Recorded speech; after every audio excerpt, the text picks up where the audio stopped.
एक गांव के पास एक पुराना वृद्धाश्रम था। वहां रहने वाली सबकी प्यारी माधवी माँ थी।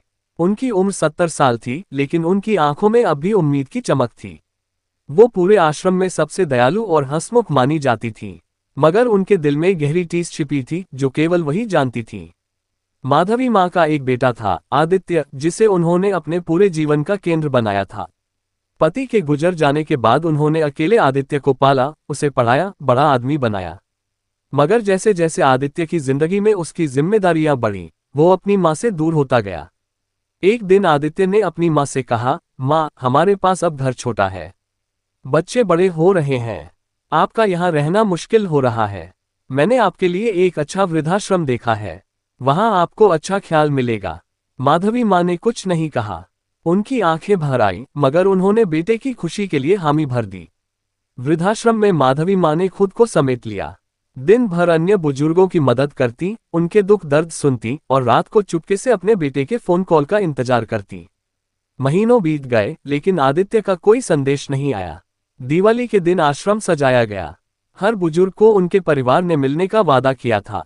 माधवी माँ का दिल खुशी और बेचैनी से धड़क रहा था। उन्हें पूरा विश्वास था कि इस बार आदित्य जरूर आएगा।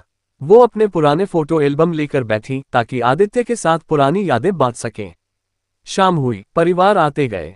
हर एक बुजुर्ग अपने परिवार से मिलकर खुश हो रहा था, मगर आदित्य नहीं आया। रात हुई, दीपक की रोशनी धीरे धीरे बुझने लगी और माधवी माँ की उम्मीद भी।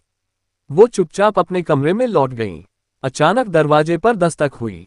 एक युवक खड़ा था, हाथ में मिठाई का डिब्बा और गुलदस्ता लिए। आप माधवी माँ हैं? उसने पूछा। हाँ बेटा, मैं आदित्य का दोस्त हूँ। उसने मुझे आपके लिए ये देने को कहा।